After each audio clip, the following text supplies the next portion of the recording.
Hello everyone, welcome to Tuga Fishing Stories. I'm Alfie. This is the first video, my YouTube channel. I'm looking to share my experiences with my boat, with my fishing. I'm not a professional fisherman, so I'll be looking for hints and tips along the way. But recently I bought my own boat. It's being fixed up at the moment because I had a problem with the engine, which I'm going to share later in these videos. And yeah, I'm just going to share a lot of my fishing adventures. I'm going to be doing up my boat over the winter, so I'll be sharing some stories around that, and I'll also introduce you to my son Arthur, who's also keen to learn fishing. And yeah, just welcome to the channel, and looking forward to sharing all my experiences with you. So just to give you a bit of background on me, I am British, lived in England my whole life, but we moved to Portugal around a year ago now. So my wife, 2 children, so I've got a boy and a girl. We moved to Portugal about a year ago. I think one of the conditions was, if we live so close to the sea, we're in Portugal, I need a boat. Love fishing, I've loved fishing ever since I was younger. I'm not a professional, as I mentioned before, but there's something about being by the sea, fishing, being at peace. It's something I love. So convinced the wife to let me buy a boat.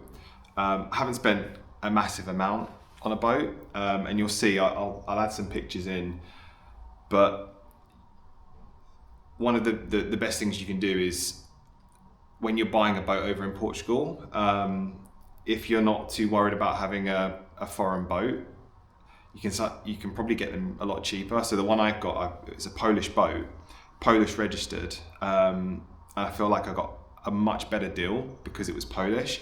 I think some people get scared by the fact that if it's Polish registered, there's a lot more work to do and you have to go through more of a process.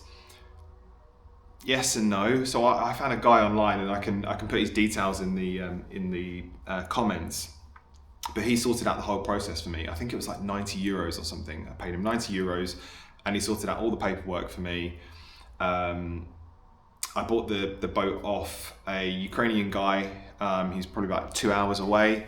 Delivered the boat for me. So I got a trailer, boat, engine, and yeah, it was pretty smooth process, I'd say. And I'll probably do another video on that process, show you what the documents look like, and help anyone that's moving to Portugal or in Portugal and they're thinking about buying a boat, and perhaps they're thinking about buying a Polish boat. And I say Polish boat because all I see is Portuguese or Polish boats in the marina. So I think there's a thing around buying Polish boats in Portugal. So if you are looking to buy a boat and you're thinking about going down the route of a non-Portuguese boat, I'll go through some of the forms and some of the things you need to consider when buying a boat. In terms of the fishing, yeah, love fishing, done it ever since I was younger. We used to go to Cornwall. Me and my dad would go on the boat, do some fishing on the boat.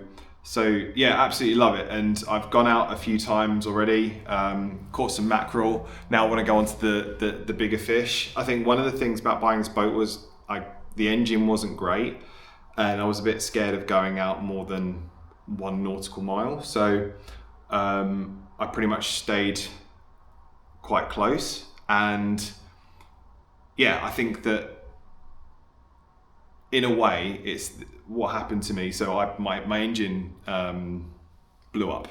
I was going out with my wife and 2 kids, went over a plastic bag, thought the plastic bag had gone, hadn't. It was actually covering my intake. So as I was going along, there was no water coming in and cooling my engine.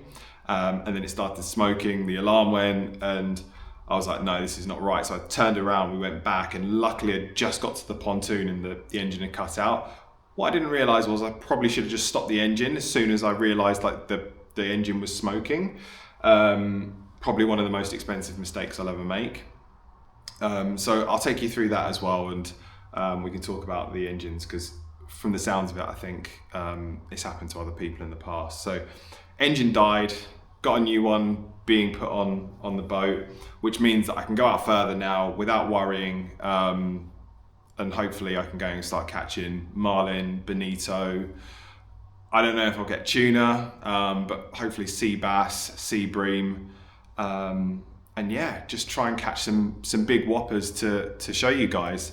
And Portugal's an amazing place to go fishing, especially where we live. We're sort of in the Lisbon, Cascais area, so all along that area, along the river, going out into the Atlantic. It's amazing. There's dolphins, the weather's always good. Like this weekend is just going to be like no wind, full sun. So yeah, it's a really, really nice place to come fishing. So if you come on holiday, if you move here, this is the place to come fishing. So we'll go through all of that. And yeah, I just want to share my adventures really. So we can go through that in some more details in the videos. But I just wanted to tell you a bit more about myself, and yeah, more videos to come.